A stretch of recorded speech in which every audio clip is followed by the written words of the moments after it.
Good day, sir. Good day, classmates. And our research entitled Effect of Financial Stability on the Academic Performance of City College of San Jose del Monte students. Our study aims to report the effects of financial stability on the academic performance of City College of San Jose del Monte students during school year 2022 to 2023.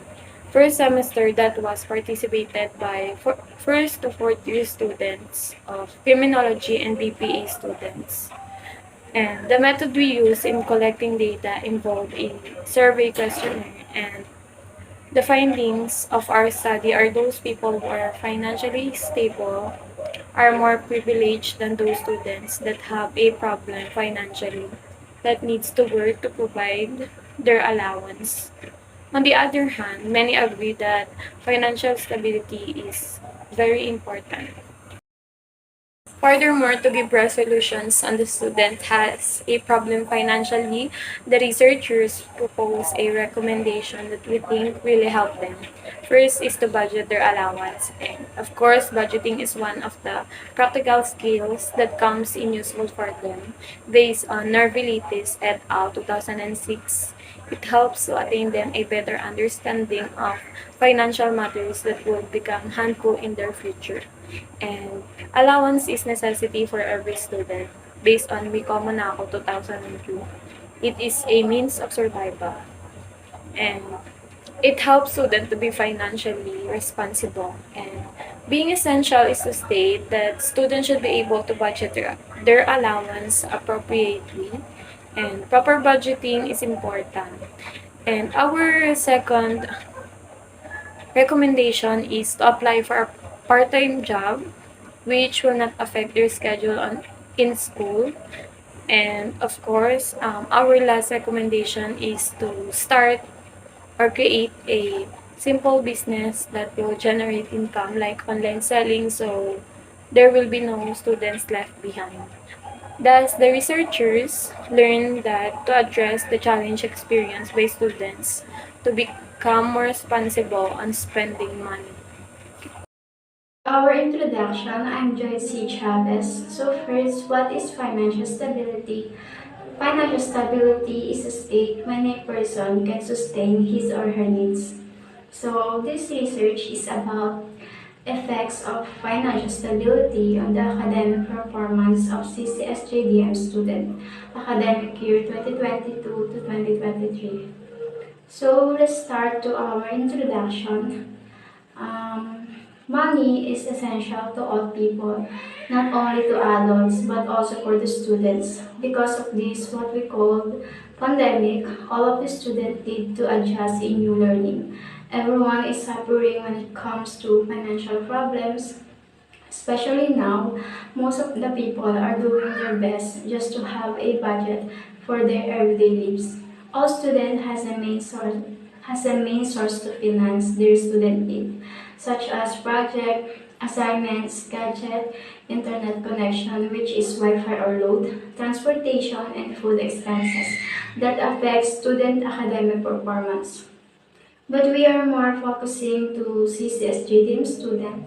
So according to the Nigerian National Policy on Education 2014, they recognize education as an expensive social service that requires adequate financial provision from all tiers of government for its successful implementation.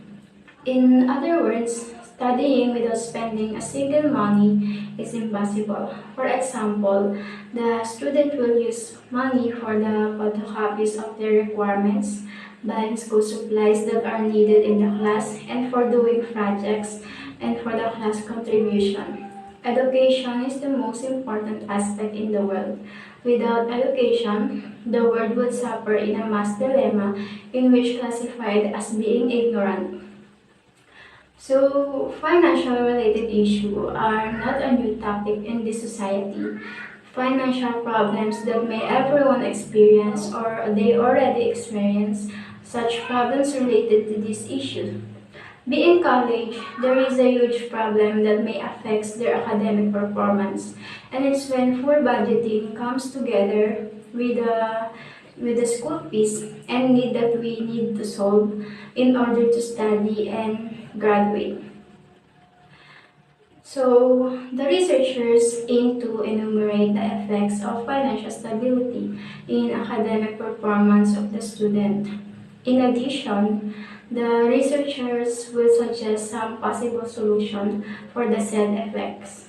Thus, this study will also determine what factors that affects the financial stability on the student in order to track the main cause of the problem. So that's our introduction. Thank you. And for our chapter 2, the review of related literature, this chapter presents the relevant literature that the researchers considered strengthening the importance of the study. It also presents to fully understand the research for the better comprehensions of the study. Financial problems are a serious issue that needs to be addressed as it leads to multiple stages of problems, such as health and academic performance. It is too common to find that children who belong to families of high socioeconomic background will do better in academic achievements, satisfying the child's basic needs, such as books, texts, and notes, will give such child that confidence to perform better. A study by Ashley et al. 2017 mentioned that there are many factors that contribute to students' academic performance.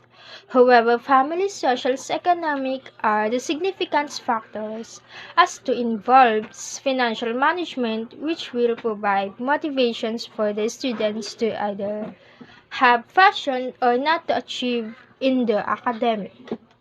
But according to Dang and Bulus 2015, even college students often worry about their finance, which then this financial worry may affect their academic performance as the students are dividing their attentions between financial and academic. Sabi dito is maraming mga college student ang nagproblema pagdating sa financial. Kaya naman ang ibang estudyante is na pipilitang magtrabaho dahil sa kakulangan sa pera. At dahil doon, mas napagtutuunan nila ng pansin ang financial kaysa sa academic performance. Kaya naman nakakatulong sa atin ang family finance and family support to motivate and encourage to other students na mag-aral ng mabuti. But hindi lahat ganito. May mga magulang na hindi kayang suportahan ang mga anak nila sa pag-aaral dahil sa kakulangan sa pera. But according to Asri at et al. 2015, kung may ganito man tayong problema pagdating sa financial, imbis na gawin natin itong problema is gawin natin itong motivation sa sarili natin. In the other words na is kahit anong mangyari o kahit anong dumating, hindi ito magiging hadlang para makamit yung pangarap natin. Hello, sir. My name is Lawrence Kael Castro. So, according to Widiner, there are the two causes of financial problem for every student. That is health problem and they prefer to work part-time jobs. So, having a financial problem in every student may can cause a health problem and things that will affect on daily basis to think about their daily needs, especially at school. Widiner further added that financial problem lead to health problems such as anxiety, which can lead to negative behavior and also said others choose to work part-time jobs. But this is also the cause of their poor health due to lack of sleep, sometimes being tired at work and doing a lot at school like activities, project, assignment. And this is the also reason that they are not able to do what they should do in school. Like gawa ng kanilang pagod, nakakalimutan nila yung responsibility nila as a student. And mas pinipili nila lang magpahinga. At sometimes is nakakaapekto rin ito sa mental health nila dahil gawa ng sa araw-araw nilang iniisip. Kaya big salute sa mga taong sa mga estudyante yung kayang pagsabayin yung pag-aaral at pagtatrabaho to earn money for their para sa kanilang pag-aaral para masustentuhan nila ang kanilang mga sarili. So, similarity thoughts of Asri. Because according to Asri, Having a poor financial management can cause of their stress for every student, can be lead for having a not good health, cause of depression and becoming physical illness. Why? Because sometimes every student taking too much of school expenses cause of their stress, depression, thus leading to bad activities like drinking alcohol, taking a drug, and losing their path. But not the only school expenses can affect of having financial problem. What does I mean? Like transportation. This is also one of the problem of those who are have a problem on money, especially those who live far away from the school. Like the transportation fee is very expensive. And one more thing, of course, about food. Other students endure hunger more in order to save money. Sometimes they would rather not to eat for the project to buy any material. So financial problem has a big effect on every student. It also causes why their grades are not good because they can't go to school properly. They can keep up with school fees. So sometimes others just choose to stop study and choose to work and help the family early. So that's all for me. Thanks. Research design. The method used in this study is descriptive quantitative research. It aims to determine the effects of financial stability on the academic performance of BPA and criminology from first to fourth year students. This research design also summarizes Vowed sources of information and applies well established standards, which means that the research can be replicated, analyzed, and compared with similar studies. Moreover, this study includes analyzing and understanding different factors that will make the study more certain and significant. Research locale.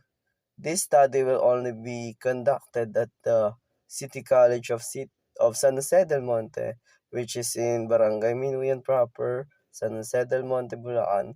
This study will benefit the respondents who are City College learners due to the convenience of learning and the broader source of knowledge. They will be answering the survey questionnaires that will be given.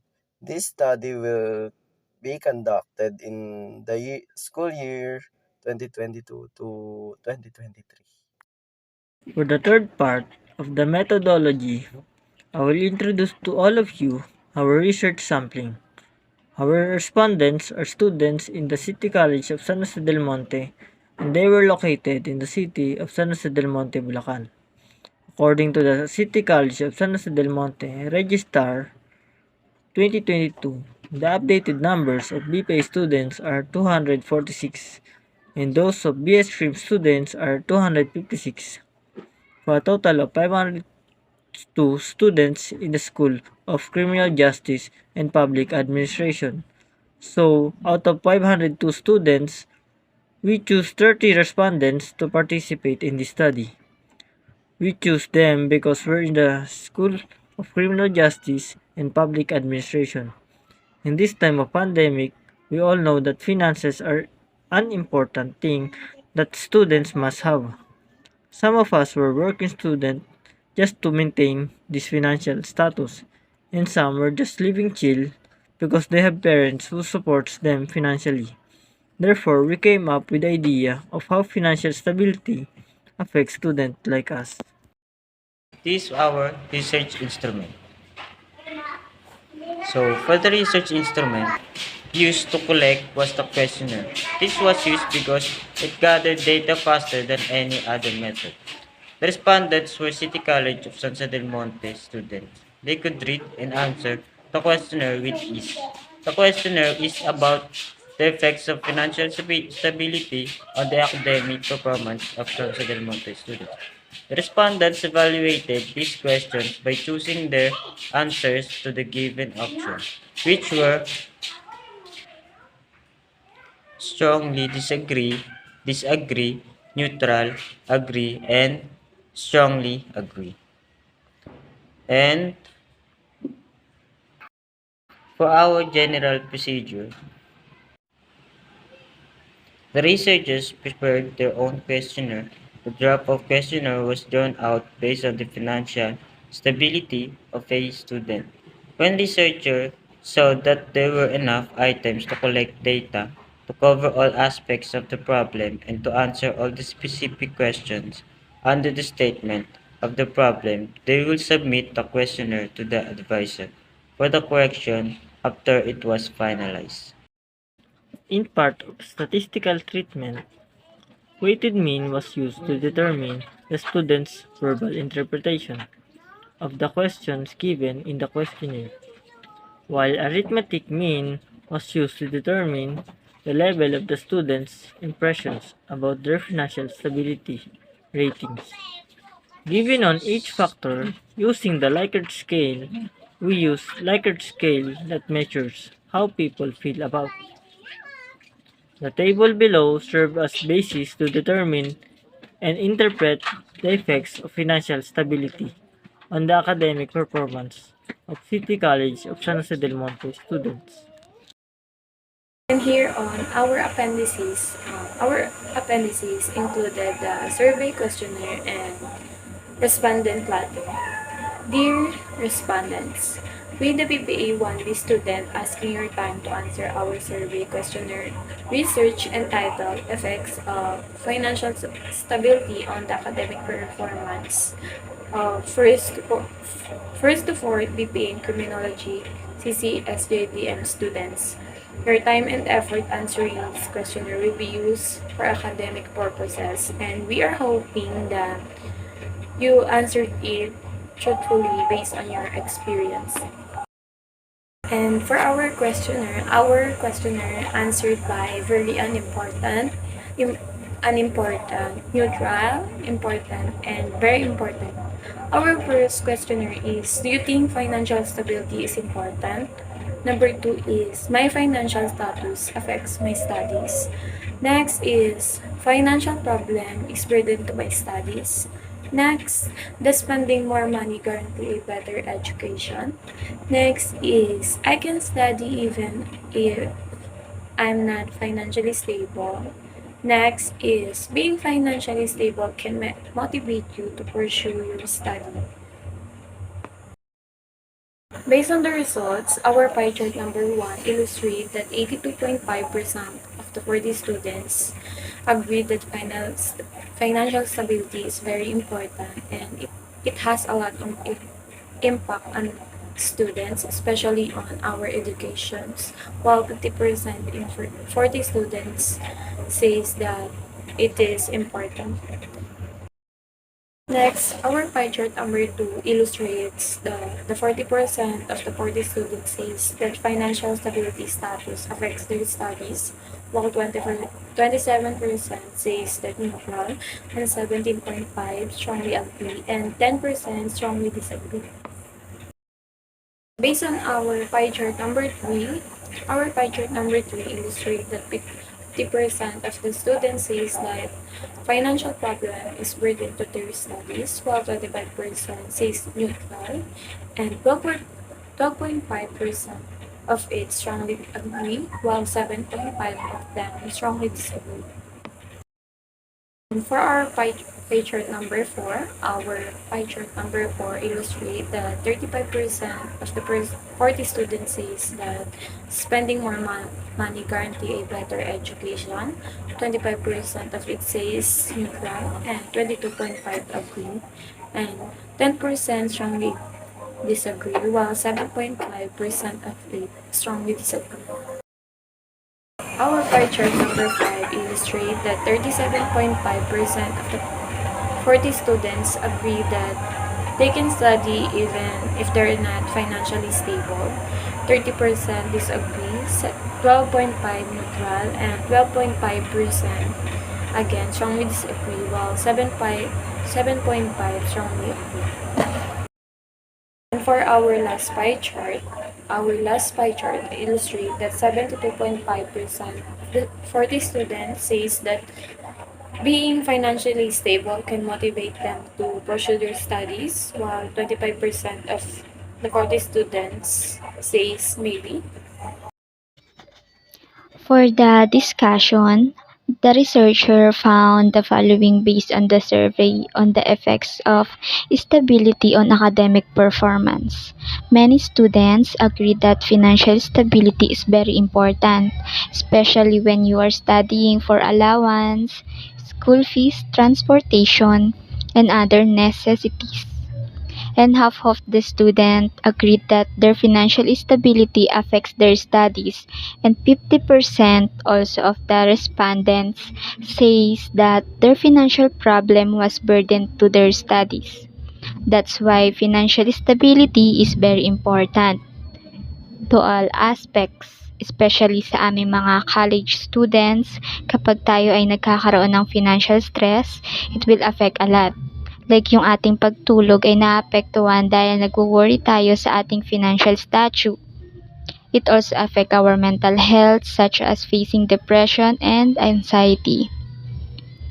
Students who are financially stable can have what they need without worrying so much about other expenses.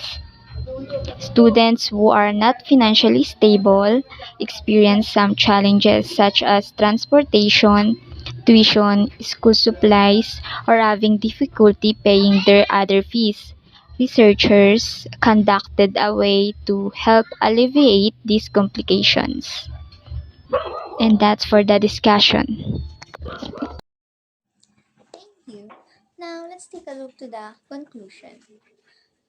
Conclusion. Financial stability as a students means that they are financially stable or secured about their education journey, and one of the benefits is being able to pay for their school fees or uniform or have a good allowance. For example, kapag financially stable ka, hindi ka na problema sa gagastusin mo or pambayad mo sa school. You can pay your bills on time. And you have a little debt or no debt at all. And lalo na ngayon na online class tayo. At malaking bagay na meron kang cellphone, laptop, and internet connection para makasabay ka ngayon sa bagong sistema.